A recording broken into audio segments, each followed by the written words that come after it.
तुम्हा सर्वांचं माझ्या YouTube चॅनलमध्ये पुन्हा एकदा स्वागत आहे. तर आजच्या व्हिडिओमध्ये आपण इयत्ता 8वी चा जो घटक चाचणी क्रमांक 1 परीक्षा होणार आहे आपली. तर त्या घटक चाचणी क्रमांक 1 परीक्षेसाठी आपण एक प्रश्नपत्रिका तयार केलेली आहे, सराव प्रश्नपत्रिका. हं. सामाजिक शास्त्र या विषयाची. सामाजिक शास्त्र विषयाचे एकूण 20 गुण आहेत. त्यातला इतिहास आणि भूगोल असे मिळून ही पूर्ण 20 गुणांची प्रश्नपत्रिका असणार आहे. म्हणजे दोन्ही विषय ह्यात असणार आहेत, इतिहास आणि भूगोल. ओके. तर एकूण ही 20 गुणांची सराव प्रश्नपत्रिका आहे.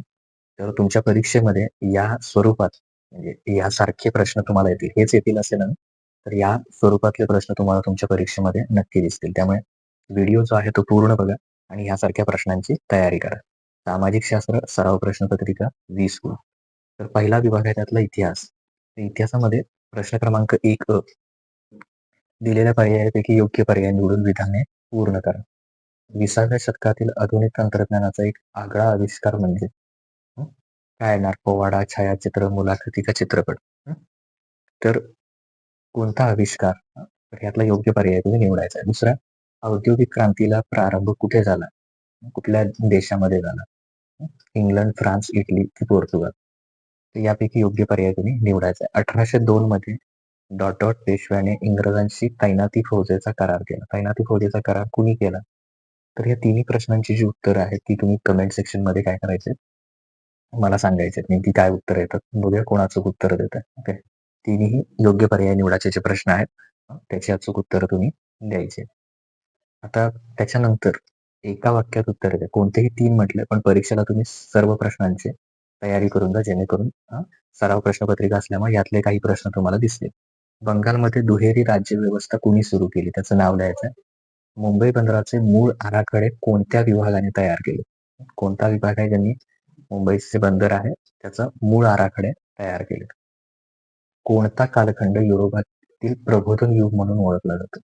कुठल्या काळाला प्रबोधन युग असं म्हटलं जातं? कोणत्या कालखंडाला?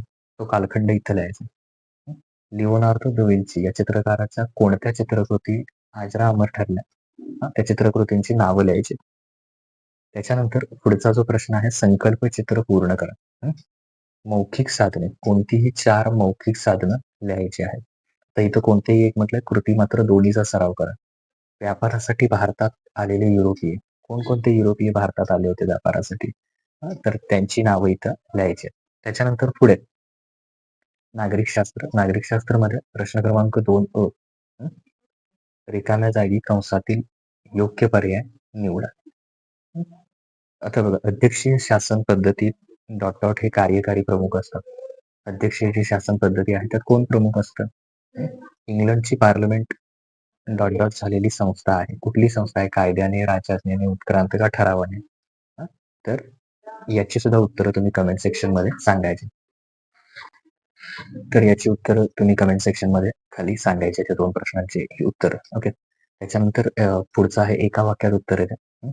भारतात केंद्रीय शासन यंत्रणेच्या कायदेमंडळाला काय म्हणतात? त्याचं नाव लिहायचं आहे. केंद्रीय शासन यंत्रणेचं कायदेमंडळ, त्याला काय नाव आहे? भारताने कोणत्या शासन पद्धतीचा स्वीकार केलेला आहे? तर त्याचंही उत्तर इथे एका वाक्यामध्ये लिहायचं. त्याच्यानंतर पुढचा भाग आहे भूगोल.